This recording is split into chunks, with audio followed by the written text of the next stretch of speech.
Boa tarde a todos. Sejam bem-vindos à Conferência de Resultados do primeiro trimestre de 2026 da Ferbasa.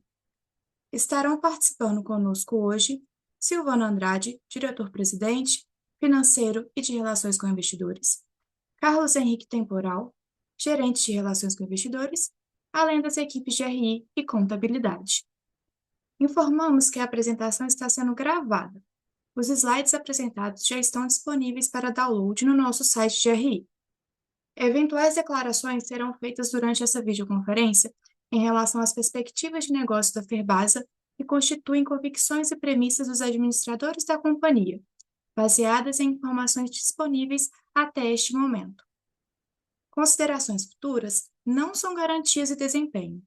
Elas envolvem riscos, incertezas e premissas relacionadas a eventos futuros e dependem de circunstâncias que podem ou não ocorrer. Condições econômicas gerais, dos setores de negócio em que a Ferbasa atua e outros fatores operacionais podem afetar o desempenho futuro da companhia. Orientamos que as perguntas sejam enviadas durante a apresentação, via ícone de Q&A no botão inferior de sua tela. Após o encerramento da apresentação, daremos início à sessão de perguntas e respostas.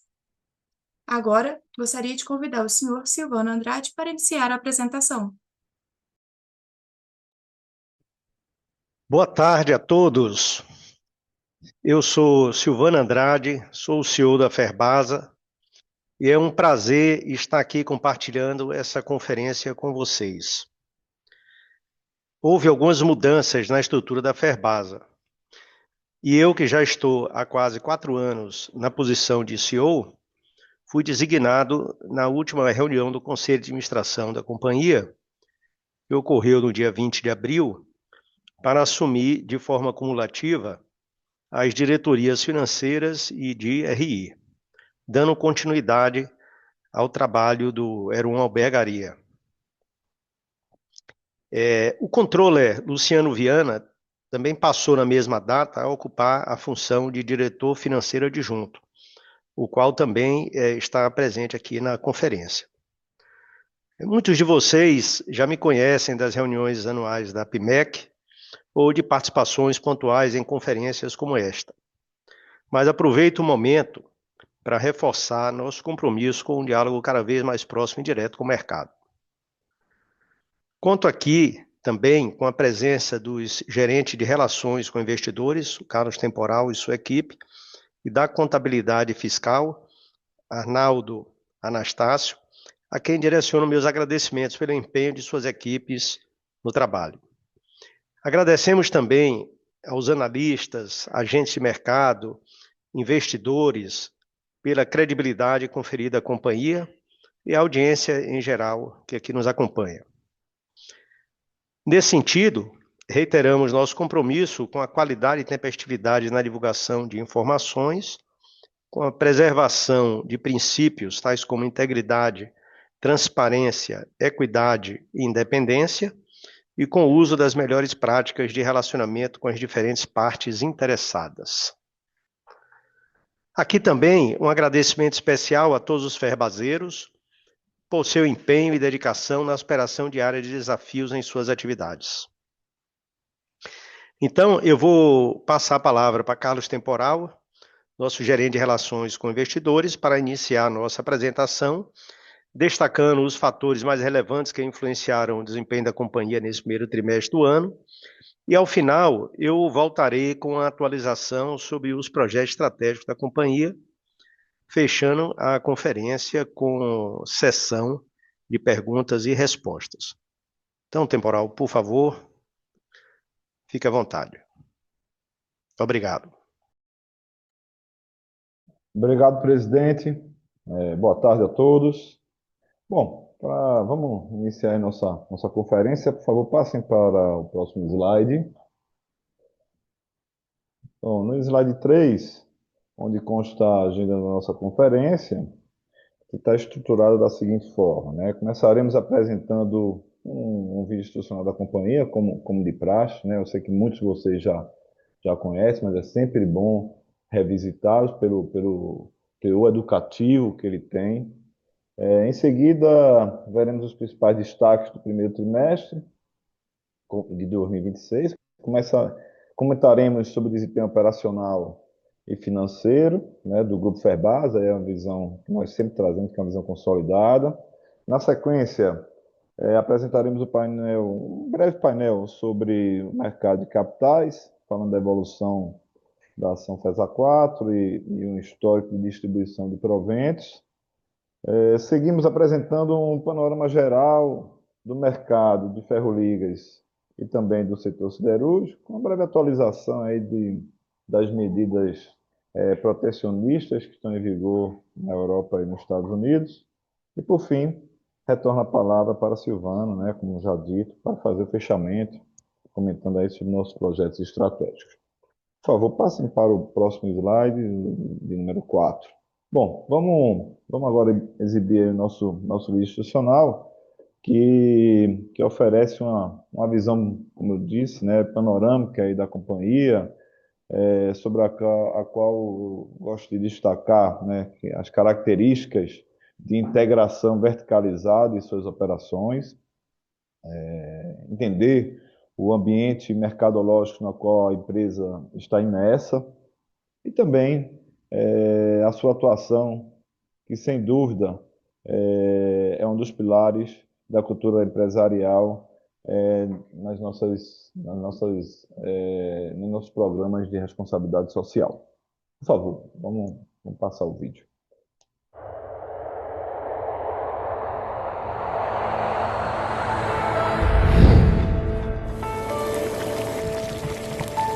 Há mais de 60 anos, a Ferbasa está presente em sua vida e você nem imagina.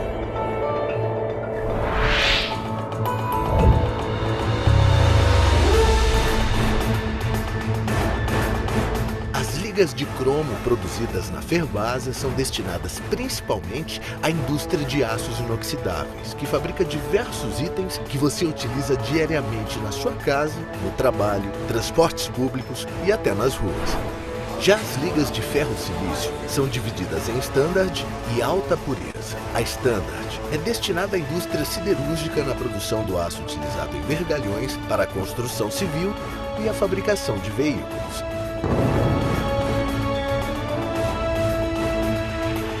As ligas de alta pureza passam por um rigoroso processo de seleção de matéria-prima para que se preserve a qualidade do ferro-silício, que será destinado à produção de aços utilizados em geradores e motores elétricos, aparelhos de ar-condicionado e carros híbridos e elétricos, cada vez mais presentes no seu dia a dia.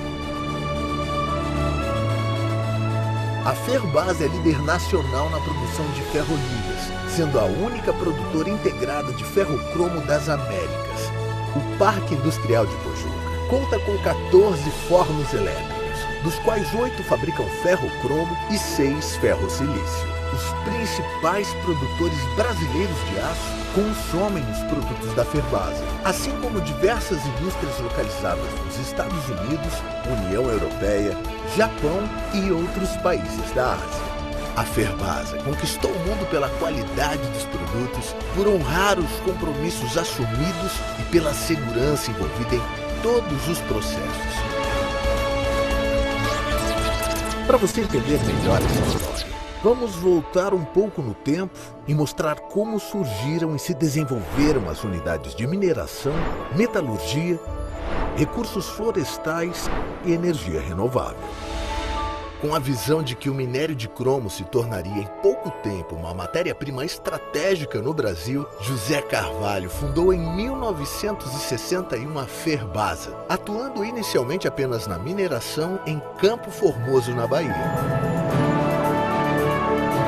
Hoje, a companhia é detentora de cerca de 95% das reservas de cromita conhecidas do Brasil, distribuídas em 2 grupamentos mineiros. Um em Campo Formoso, operando com mina a céu aberto, e outro em Andorinha, operando com mina subterrânea.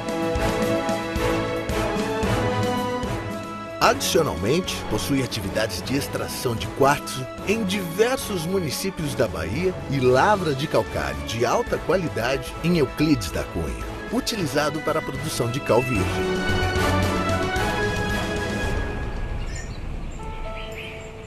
Além das operações de mineração e metalurgia, A Ferbasa atua também no segmento de produtos florestais renováveis, com uma área de 64 mil hectares distribuída em 9 municípios da Bahia. Desse total, 25 mil hectares são florestas de eucaliptos, cuja madeira produzida é destinada para a produção de biorredutor. A companhia ainda preserva mais de 45% do total de florestas com mata nativa, tendo assim mais do que o dobro exigido por lei. Nesse ativo está incluída a manutenção de 1.243 hectares de reserva particular do patrimônio natural, além de ações permanentes de recuperação das nascentes e matas ciliares. Trabalhar na terra é muito prazeroso, e você plantar uma mudinha e ver toda essa floresta linda como vocês puderam ver. Floresta dessa aí, quem vem aqui se encanta. Tanto você explora como você reflora. Eles caminham junto. De olho no futuro, a Ferbasa deu mais um passo para a sustentabilidade e perenidade do negócio, com a aquisição de 7 parques eólicos destinados à produção de energia renovável.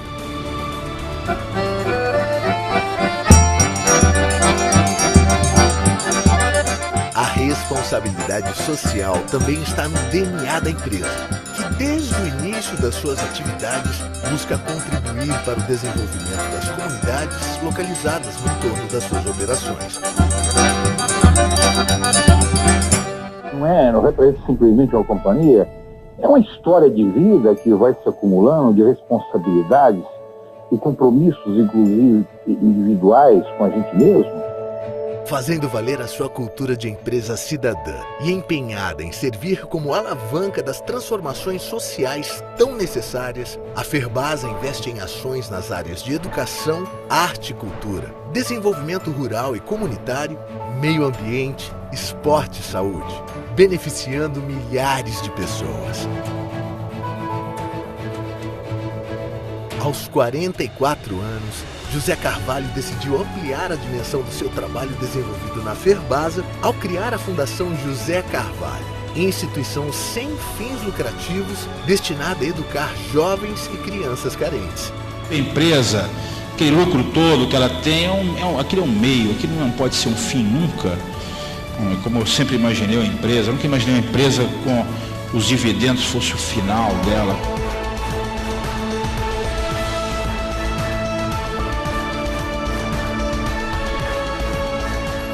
Ferbasa, 60 anos de história com você.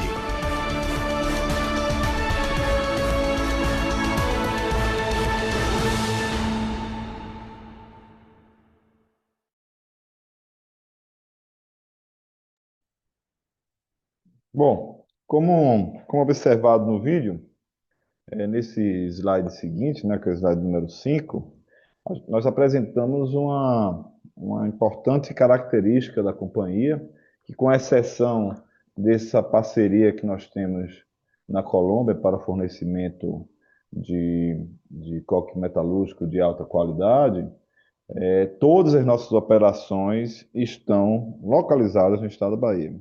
E juntas geram, né, matérias-primas que são necessárias à fabricação fabril para a produção de nossas ferroligas em Pojuca, na nossa unidade metalúrgica, caracterizando assim a verticalização do nosso processo produtivo, que vem sendo um aspecto fundamental para a sustentabilidade econômica do negócio ao longo de toda a história da companhia. Nossas operações atuam diretamente em 18 municípios do estado e geram, direta e indiretamente, cerca de 4.750 empregos. Uma participação de fato relevante. Por favor, para o próximo slide. Nesse slide, também muito importante para esse momento de entendimento da apresentação, ele mostra, né, detalha ainda mais esse fluxo de matérias-primas produzidas pela própria companhia e que são internamente destinadas às nossas fábricas, né, localizadas em Pojuca, para a produção das ligas de cromo e de silício. Essa verticalização, ela é uma estrutura que proporciona um maior controle sobre a cadeia de suprimentos, além de uma melhor gestão sobre a qualidade e também dos custos desses materiais estratégicos. Em suma, nas minerações, extraímos o minério de cromo, o quartzo e o calcário, de onde se produz a cal, e das florestas obtemos a madeira que possibilita a produção de bioredutor, que é o carvão de origem vegetal. Todos esses materiais são transportados, em sua maioria, via rodoviária, mas também parte do nosso minério via ferroviária, para o Parque Metalúrgico, cuja capacidade instalada é de hoje de 342 mil toneladas de ferroligas anuais, de cromo e de silício, né? E observem um ponto importante nesse slide, que nós temos mais à direita o complexo eólico da BW-Grapar, que produz energia renovável destinada especificamente para a Câmara de Comercialização de Energia, a CCE, para atender a um contrato exclusivo de venda de energia de reserva até 2036. Portanto, essa energia ela não é uma energia gerada, destinada à nossa unidade metalúrgica, pelo menos até 2036. Por favor, passe para o próximo slide.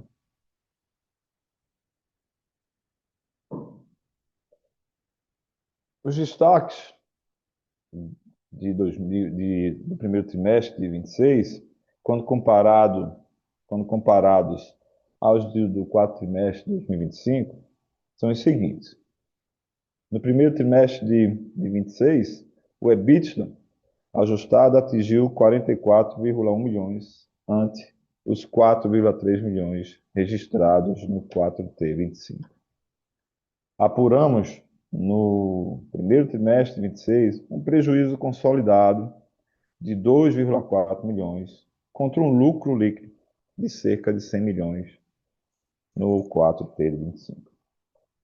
E uma posição de caixa de 781 milhões no primeiro trimestre de 26, superior 12,6 milhões à registrada no trimestre passado. Quando falamos de comercialização de ferroligas, tivemos um decréscimo de 13,5% no volume de vendas. Isso reflete diretamente as retrações registradas, de 18,8% nas nossas exportações e de 8,6% nas vendas para o mercado nacional. Também, comparando aí com o trimestre anterior. Houve também uma desvalorização de 1,5% no dólar médio praticado e uma estabilidade aí, um ligeiro incremento, vamos dizer assim, próximo de 1%, no preço médio de venda em dólar de nossas ferroligas.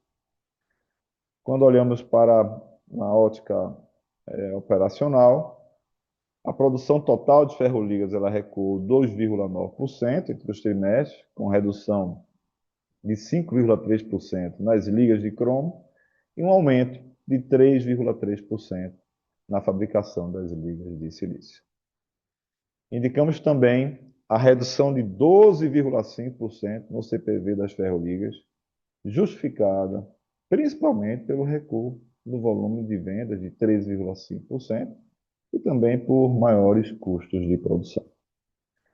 No âmbito financeiro, ainda comparando o primeiro trimestre deste ano e o último, de 2025, registramos a redução de 52,9% no resultado do período, decorrente da redução de 23,8% na receita financeira e da perda com variação cambial agora no primeiro trimestre de 26. Sobre os investimentos, o CAPEX realizado de 40,6 milhões no T26 ficou 4,5% inferior àquele registrado no T25, na comparação anual, e 63,7% abaixo ao do trimestre anterior. Todos esses fatores eles serão melhor detalhados a partir de agora nos slides seguintes. Por favor, próximo slide. Bom, apresentamos aqui o desempenho operacional da companhia, destacando as variações aí entre o 4T25 e o T26. O gráfico de barras do lado esquerdo, ele mostra a evolução da produção de ferroligas, desde o primeiro T de 24, e como já indicado, no T26 houve uma retração de menos 2,9% na produção de ferroligas em relação ao trimestre anterior. Isso é o resultado de um recuo de 5,3% na produção das ligas de cromo e um avanço de 3,3%, né, na composição com as ligas de silício. Vale sempre recordar, né, que uma parcela das ferroligas fabricadas na companhia são consumidas internamente no processo produtivo. Eu vou apenas especificar aqui uma situação em que o ferro cromo alto carbono, parte dele é utilizado para a produção do sílio cromo, do ferro sílio cromo, e esse por si, ele é utilizado como matéria-prima importante na produção do ferro cromo baixo carbono. Portanto, vale essa menção aí na análise aí dos aspectos produtivos e de vendas.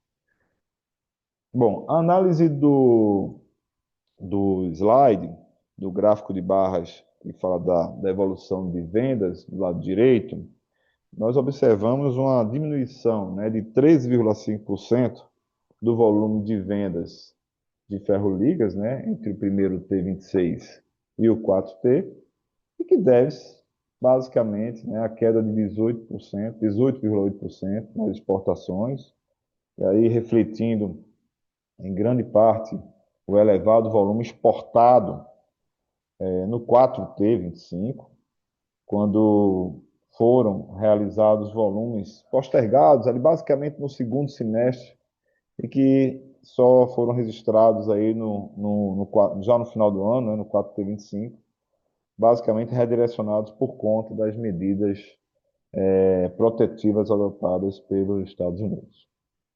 Já no mercado nacional, observamos o declínio de 8,6% na comercialização das ferroligas, influenciado por paradas para manutenção na siderurgia brasileira e pelo acirramento da competição interna, né, no mercado de ferroligas, inclusive com maior consumo de alguns materiais alternativos na produção de aço. Passemos, por favor, para o próximo slide número 9. Nesse slide, apresentamos a evolução trimestral da produção do nosso parque eólico, a BW Grapar, e os fatores que afetaram sua geração de energia no primeiro trimestre do ano. O primeiro gráfico, acima, ele mostra a evolução da produção de energia entre um T24 e um T26, apontando também o volume de energia com compromisso de entrega, né, energia contratada, a cada trimestre, para cumprimento do contrato firmado junto à CCE. No primeiro trimestre de 26, a geração líquida de energia da BW Guirapá atingiu 29,5 megawatts médios, patamar este 18,6% inferior ao mesmo trimestre, né, do ano passado, do ano anterior. Importante a gente fazer essa comparação para que a gente possa respeitar a similaridade na sazonalidade do clima.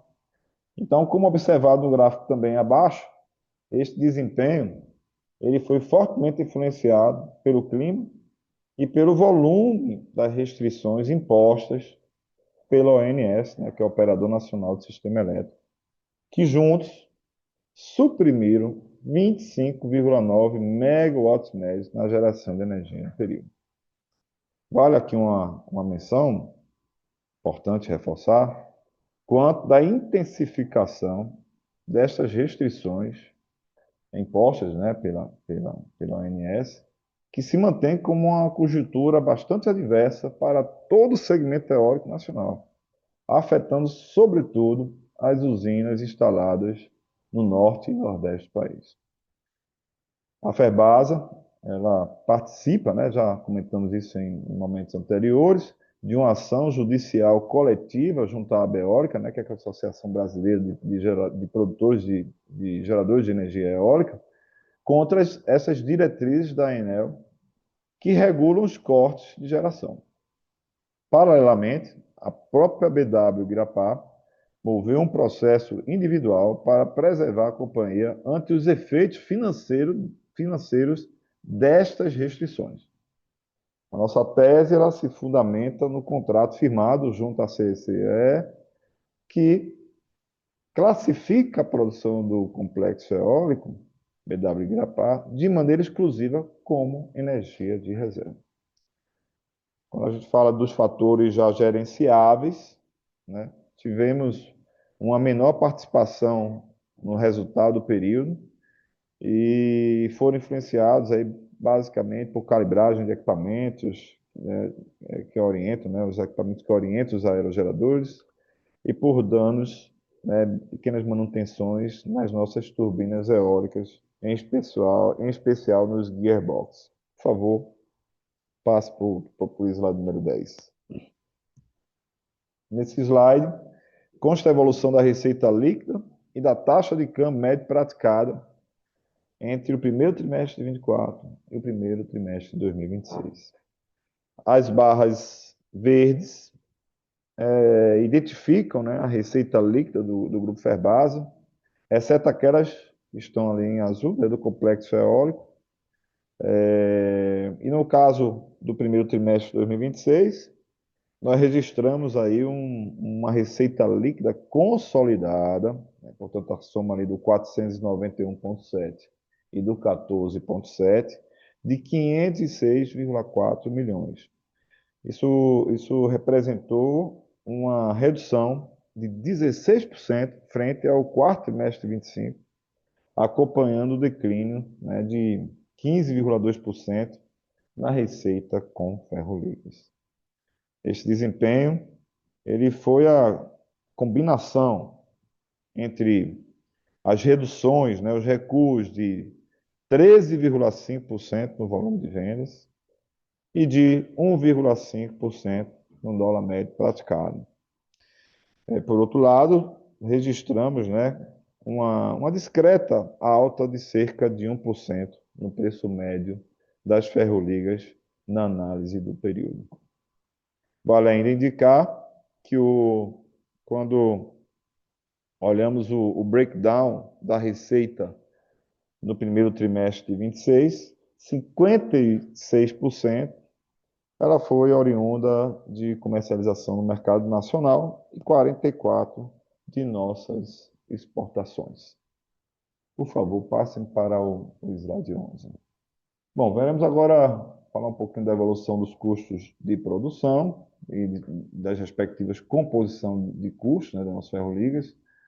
Observem no gráfico acima, né, a trajetória de produção das ligas de cromo e silício, nos gráficos de barra, e dos seus respectivos custos de produção, nos gráficos de linha. Os gráficos de linha foram normalizados lá no T25 para facilitar, né, a avaliação das oscilações trimestrais. Na parte inferior do slide, né, apresentamos a composição dos custos de produção do ferrocromo alto carbono e do ferro silício 75, né, no primeiro trimestre de 26, já que são nossos produtos que representam maior volume na produção das ferroligas. Então, comentando agora sobre os destaques dos custos de produção entre o primeiro trimestre de 26 e o primeiro trimestre de 25, podemos indicar a redução de 12,5% no CPV das ferroligas, decorrente da queda de 13,5% no volume de vendas e de maiores custos de produção, sobretudo com minério de cromo e com ferro silício-cromo, utilizado para a produção de baixo carbono.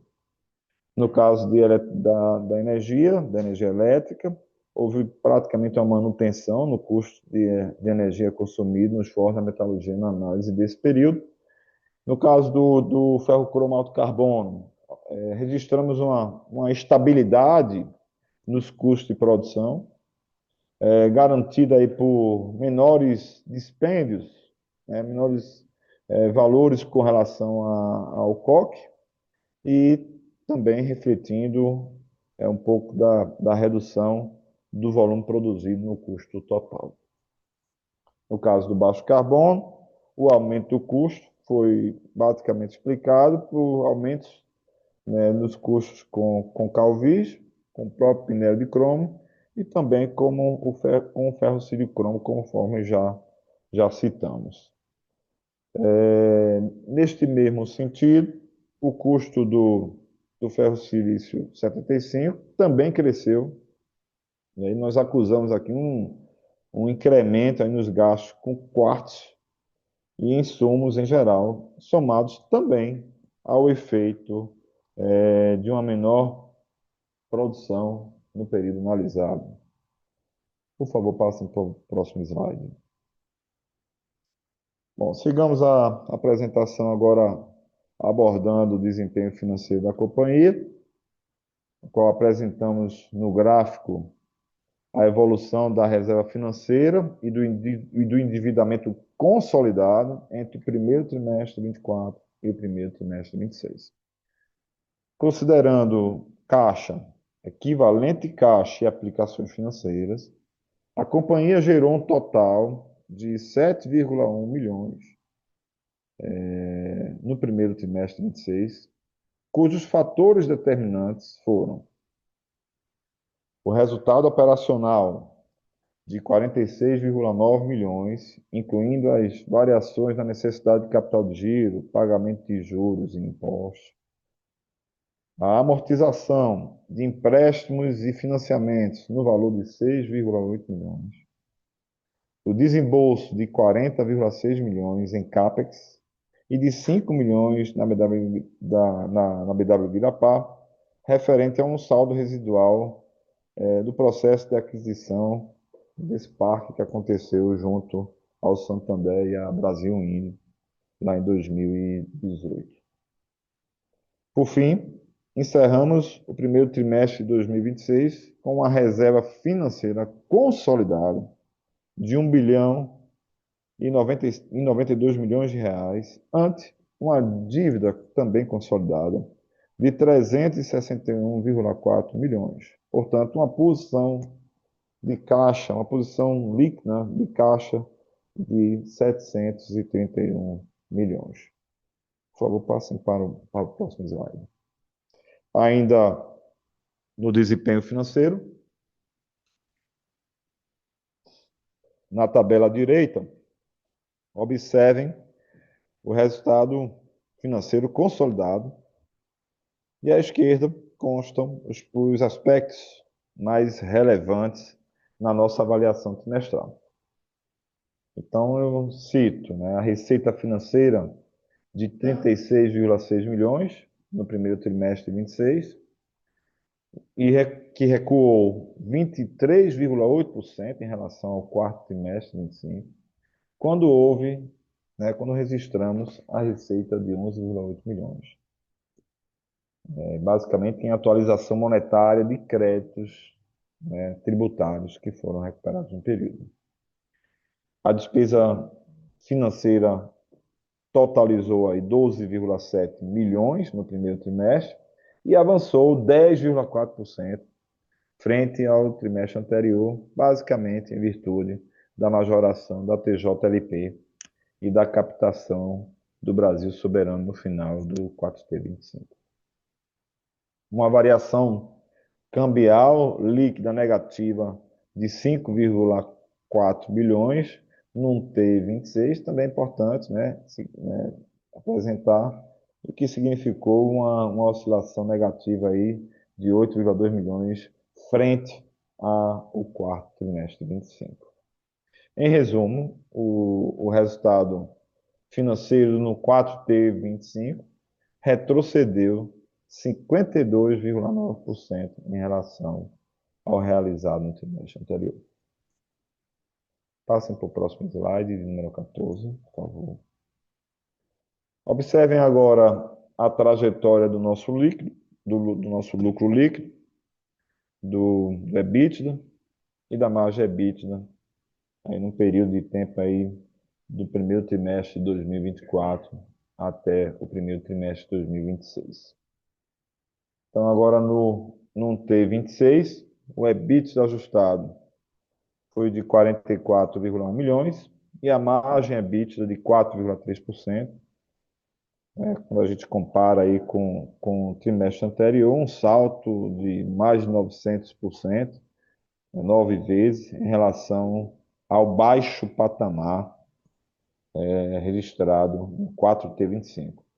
Por outro lado, registramos um prejuízo líquido consolidado de 2,4 milhões, com margem negativa de 0,5%, ante o lucro líquido de cerca de 100 milhões de reais no 4T25.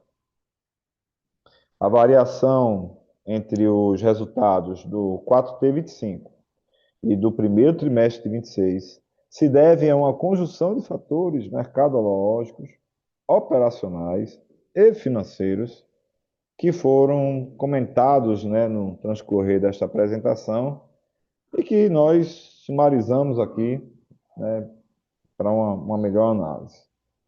Então, citamos aí um avanço de 0,9% no preço médio das ferrovias, entre esse período analisado, uma desvalorização de 1,5% no dólar médio praticado, uma redução relevante de 13,5% do nosso volume de vendas, um recuo de 12,5% no CPV das ferrovias, uma queda de 52,9% no resultado financeiro.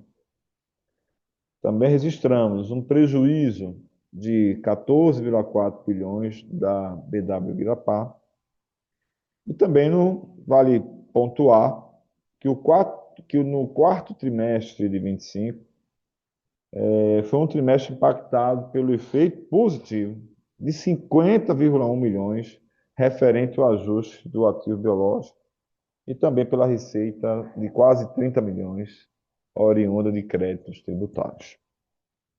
Por favor, sigam para o próximo slide, número 15. Bom, tratamos agora sobre mercado de capitais, no qual apresentamos no gráfico da esquerda a evolução do número de acionistas desde 2020, assim como, né, um gráfico de linha aí com a liquidez da ação preferencial FESA 4, né, medido aí pelo seu ADTV, que é basicamente um volume médio negociado, no caso aí em milhões, né? Nós estamos falando aí de 6,7 milhões, como vocês podem observar aí no primeiro trimestre de 26. Esse é o volume médio negociado diariamente pelas ações FESA 4. Também apresentamos no gráfico da direita a distribuição regular, né, de proventos desde 2018, que é uma marca relevante da companhia.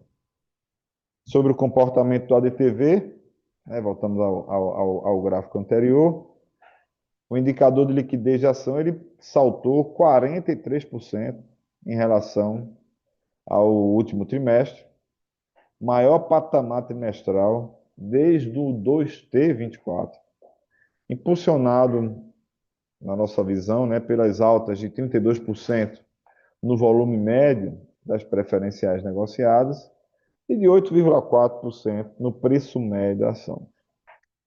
A evolução contínua da liquidez reflete perspectivas mais favoráveis do mercado em relação à FESA 4, aliadas à injeção expressiva e crescente de capital estrangeiro na Bolsa desde 2025. Reforçando a prática de distribuição regular de proventos, a companhia deliberou a distribuição de 240 milhões ainda em 2025, tendo 140 milhões remanescentes que ainda serão distribuídos agora em junho de 2026. Caminhando aí já para os finalmente da minha participação, Sigamos para o slide 16. Veremos agora um panorama sobre os mercados de ferro-ligas e siderúrgico. Comecemos aqui neste slide abordando o mercado de aços brutos e das ligas de ferro-silício. No gráfico de barras à esquerda, e de acordo com dados do World Steel Association, a produção mundial de aços brutos avançou 6,6% entre o 4T e o primeiro T de 26. Os destaques positivos deste aumento foram basicamente a China, né, que cresceu 15,4%, a Alemanha veio na sequência aí com 7% e a Índia com 5,2%. Por outro lado, os piores desempenhos entre os maiores produtores mundiais foram a Rússia, a Turquia e o Brasil, cujas produções recuaram, respectivamente, aí 4 e 3 e 2,2% nesse período. No Brasil, segundo o Instituto Aço Brasil, né, que é o IABR, a produção de aço bruto decresceu no T26 frente ao 4T25, devido à ainda elevada entrada de aços importados no país. Entendeu? Cresceu 32% quando a gente faz a análise do período. Responsáveis por atender boa parte do crescente consumo aparente, né, um consumo aparente nacional que vem crescendo, e nesse período cresceu 3,5% na comparação entre o 1T26 e o 1T25. Analisando o gráfico de linhas da direita, o qual apresentamos a evolução do preço spot do ferro-silício em três de nossos principais mercados, percebemos que o preço médio em dólar desta ferroliga cresceu na China, Europa e Estados Unidos entre o quarto trimestre de 25 e esse primeiro de 2026. Na China, a melhora dos preços se deu pela redução da produção local em meio ao crescimento, né, das demandas internas e também externa por esse ferro-silício que é exportado, chinês que é exportado. Na Europa, as salvaguardas, né, que é um sistema de cotas que a gente vai falar um pouquinho mais à frente, vem impulsionando o preço do ferro-silício no final do 4T25. E nos Estados Unidos, observamos uma instabilidade no preço do ferro-silício no período. Passem para o próximo slide, por favor.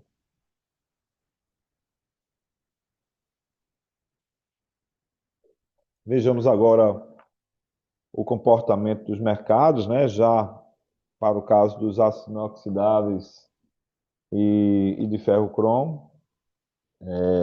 De acordo com o gráfico de barras à esquerda, no T26, estima-se ter ocorrido um declínio de 3,6%, uma redução de 3,5% na produção mundial de aços inoxidáveis em relação ao 4T25, puxado basicamente pelo decrescimento de 5,6% na produção da China. No mesmo período, a Europa e Estados Unidos registraram avanços da ordem de 9% na produção dos aços inoxidáveis. No Brasil, estimativas, né, estimativas dos analistas apontam para manutenção na produção de aços inoxidáveis no T26 frente ao 4T25. Já em relação no análise anual, a produção brasileira avançou aí próximo de 2%. No gráfico da direita, percebemos a evolução do preço spot do ferro-cromo alto carbono, também nos Estados Unidos, Europa e na China. Observe que o preço médio do ferro-cromo ele permaneceu inalterado na China entre o 4T e o 1T26, pressionado para baixo pela redução da demanda e para cima, né, aí uma balança, né, e para cima pelo aumento do custo com minério, que voltou a superar os $300 por tonelada. A produção sul-africana de ferro-cromo alto carbono, que representou apenas 20% do mundo no T25, despencou cerca de 80% ante a 1T26 e passou a perfazer menos de 5% da oferta mundial. Lembrando que a África do Sul ela detém as maiores reservas, né, de cromita do mundo. Entre o 4T25 e o 1T26, o preço médio do ferro cromato carbono se elevou na Europa e nos Estados Unidos pelo terceiro trimestre consecutivo. Sigamos aí para o slide seguinte, falar um pouquinho agora da conjuntura geopolítica, né? Um pouco sobre as ações protecionistas que estão aí na nossa atualidade. Em especial, atenção às barreiras comerciais na Europa e também nos Estados Unidos. Vamos tentar, né, nesse momento, buscando avaliar os impactos sobre as operações da companhia, né, sobre nossas vendas. Apresentamos alguns pontos importantes nesse breve slide. Então, começando aí pelos Estados Unidos, à esquerda, o cenário tributário ele passou por uma reconfiguração relevante quando, agora em fevereiro, né, quando a Suprema Corte Americana declarou a inconstitucionalidade do tarifaço. As tarifas anteriores sobre ferro silício e ferro cromo foram extintas. O governo reagiu imediatamente, né, com a nova tarifa, com base na famosa Section 122, né, o 122, e específica para o ferro silício, que, somado às medidas remanescentes, totaliza atualmente, né, conforme vocês podem observar, uma sobrecarga ainda de 28,9%. No entanto, a decisão da Suprema Corte beneficiou bastante o cromo, que passou a gozar de uma isenção total das tarifas, permitindo, sim, uma janela estratégica para a retomada de nossas vendas para o mercado americano. Paralelamente, o aço brasileiro e também praticamente de todo mundo ainda enfrenta uma barreira severa de 50% para entrar nos Estados Unidos. Mercado este que representa hoje 50% das exportações brasileiras. Quando falamos aí já da União Europeia, o foco recai sobre as salvaguardas, né, o controle de cotas para o ferro silício, que está válido até 2028, e a implementação do CBAM, que eu vou explicar um pouquinho mais à frente, mas é basicamente um controle sobre produtos que emitem, né, alto teor de carbono, né, para a atmosfera e que exige uma auditoria, uma regulamentação específica de fronteira. No caso do ferro silício brasileiro, né, foi impactado aí pelas salvaguardas, a cota ela foi estipulada em cerca de 25 mil toneladas por ano, com um limite trimestral aí em torno de 6 mil, né, toneladas por ano, onde, após o atingimento desta marca, o preço ele passa a ser, ele deixa de ser de livre negociação, então até o atingimento das cotas, ele é de livre negociação. Quando ele atinge essa cota, ele passa a vigorar um valor mínimo determinado pela União Europeia de 2.408 euros por tonelada. Quando falamos do CBAM, eu falei, né, a União Europeia ela busca controlar a importação de produtos com elevado teor de carbono. Aí, nesse caso, impactando diretamente o ferrocromo alto carbono e o ferrocromo baixo carbono. A partir de agora, né, 2026, as empresas exportadoras serão objeto de auditoria para certificação das emissões de suas mercadorias e a tarifação será então definida com base nas emissões de CO2. A cobrança relacionada aos volumes entregues agora, durante 2026, será realizada apenas em 2027.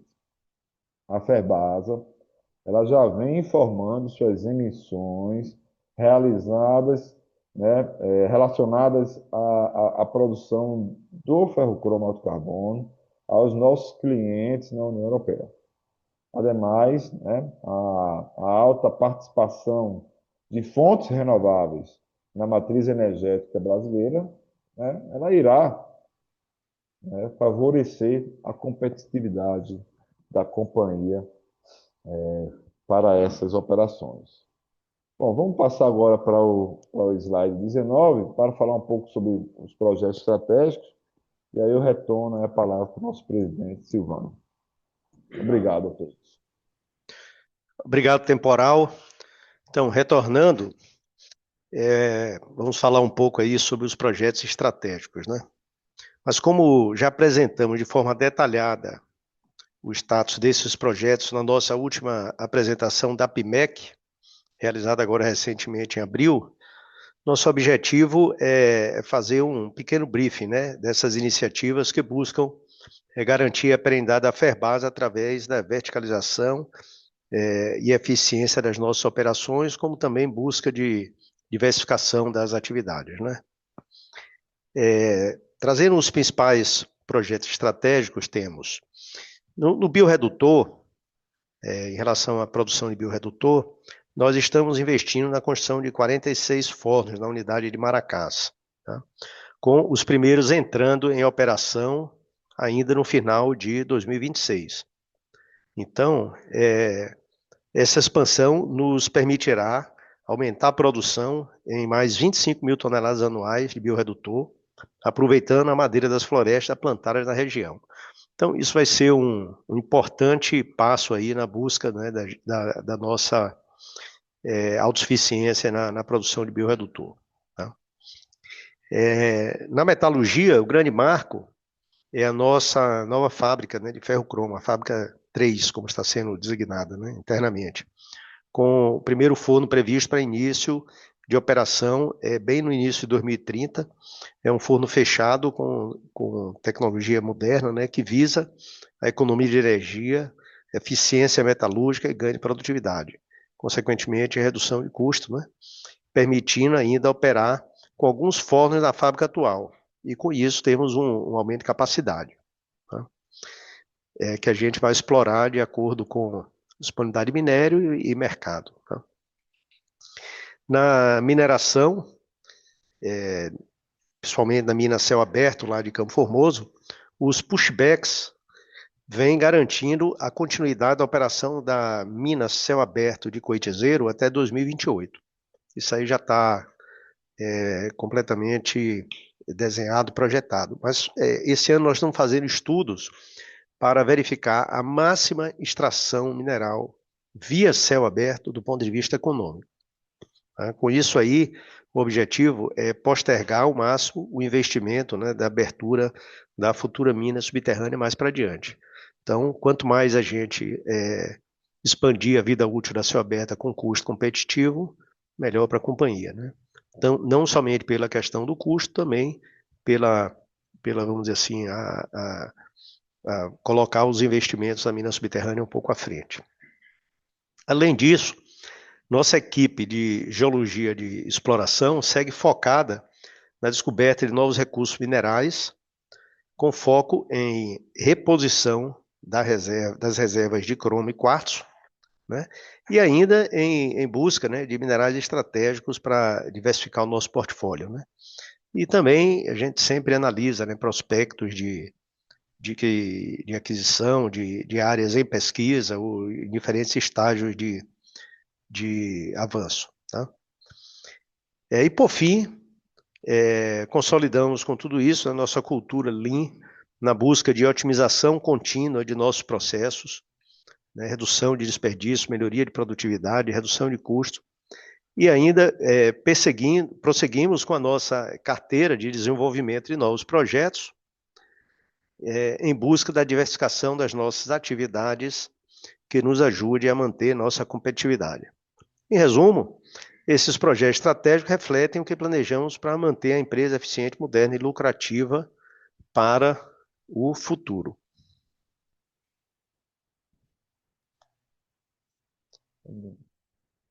Podemos seguir aí para a sessão de perguntas e respostas. Reforçamos que as perguntas sejam enviadas via ícone de Q&A. Aquelas já recebidas durante a apresentação estão sendo selecionadas para iniciarmos agora a sessão de perguntas e respostas. Bom, presidente, eu peço permissão aqui só para aproveitar esse momento de sessão de perguntas e respostas, para a gente aproveitar e fazer um momento aqui com o mercado. A gente está no período de informe de imposto de renda, né, de declaração de imposto de renda, e nós já enviamos os informes para nossos acionistas, mas alguns não receberam. Então, eles estão entrando, nos procurando, e a gente incentiva, sim, que quem estiver tendo dificuldade de buscar diretamente com o Banco Itaú, que entre em contato com nós aqui da área de RI.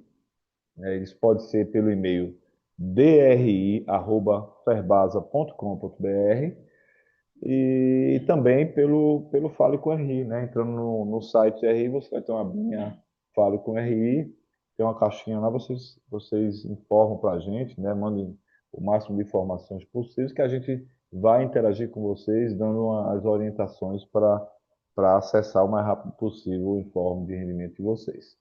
Ok? Bom, seguimos a sessão de perguntas e respostas, presidente. Nós temos algumas perguntas que chegaram agora do Gildo, né? Do Gildo Araújo de Moraes, da GS Investimentos. Ele fala: boa tarde, parabéns pela apresentação. Com a GSF em 85% e o risco de bandeira vermelha no segundo semestre, qual o RED de energia para 2026 e qual o impacto no custo caixa por tonelada?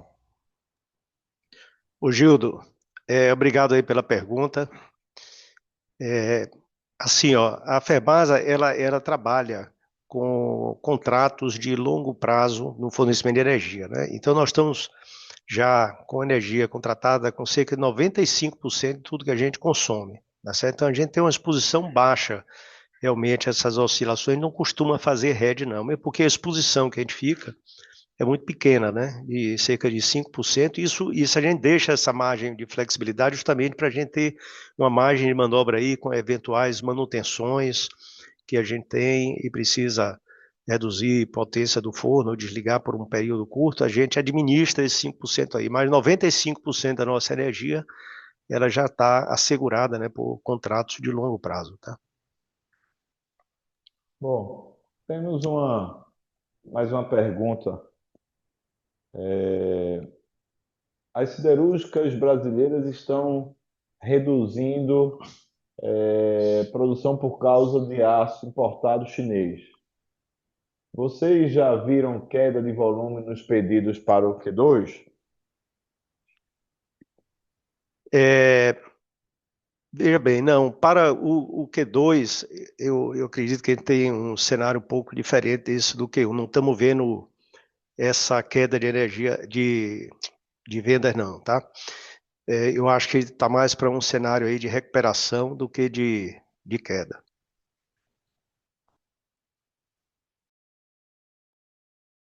Bom, temos mais uma pergunta aqui da Isabel, da Finclass. Com a BW Guirapá gerando apenas 51% do contratado e prejuízo de 14 milhões, a tese de internacionalização da energia após 2036, de internalização da energia após 2036, ainda se sustenta economicamente ou há discussão sobre a cisão do ativo eólico, dado que o segmento tem destruído o valor e parece descolado do core de Ferroligas? Ô Isabel, uma ótima pergunta, né? Agradeço aí pela oportunidade até de esclarecer um pouco sobre a BW, né?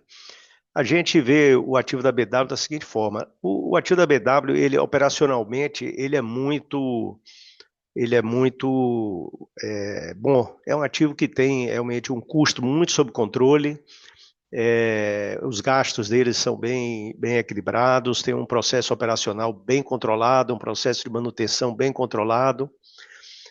Mas o grande problema que a gente está tendo hoje é uma questão estrutural no Brasil, né? Essas restrições, problema de restrições na transmissão. E isso não afeta só a BW, né? Afeta todo os parques eólicos brasileiros, somente situados aqui no Norte-Nordeste, né? A gente entende que isso, apesar da Ferbasa já ter acionado judicialmente, né, alguns direitos que a gente entende ter, à luz dos contratos que nós temos, né, de venda de energia de reserva. Além disso, a gente está entendendo que isso é uma coisa que vai passar, é temporário, né? Então, daqui até 2036, a gente entende que o governo já tem que ter encaminhado uma solução para essa questão de transmissão no Brasil, né? E reduzido, eliminar essas questões de restrições. Então, eu diria que a performance da BW está muito mais relacionada a essas questões de restrições que estão acontecendo momentaneamente agora do que uma visão de longo prazo. Então, a gente acredita que para 2036 a gente vai ter uma excelente ajuda, porque os custos da BW produzindo, né, na normalidade dela, sem esse efeito das restrições da ONS, eles são custos bem interessantes em relação aos contratos que a gente tem. Tá? Então, mas a gente vai acompanhar isso daqui para lá, né? É uma decisão de mais longo prazo, mas no momento não tem essa sensação de decisão, não. Tá?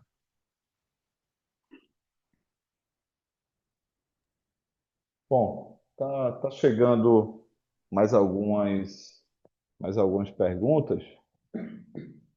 Vamos esperar, por favor, utilizem aí o chat. Bom, acaba de chegar mais um aqui do Gildo. Presidente, é sobre o tema de terras raras. A companhia tem algum projeto nesse? O Gildo, a gente tem dentro do nosso programa de geologia de exploração, a gente tem alguns elementos focos, né? Então a gente centra no grupo de cromo, que a gente tem que repor as nossas reservas de cromo, quartzo também, cromo e quartzo, e tem o que a gente chama de outras substâncias, tá? Que não estão relacionadas a nossa suprimento de matéria-prima. Mas isso a gente tem não só as terras raras, mas todo um grupo de materiais que a gente chama de estratégicos, né? E de alto valor.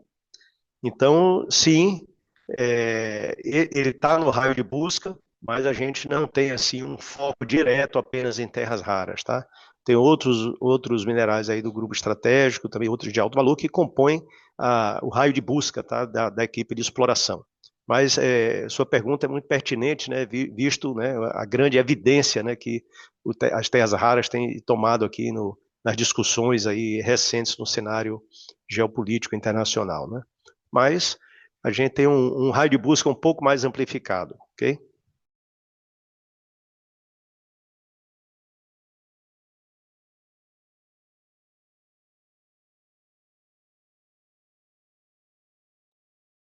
Reforçamos que as perguntas sejam enviadas via ícone de Q&A.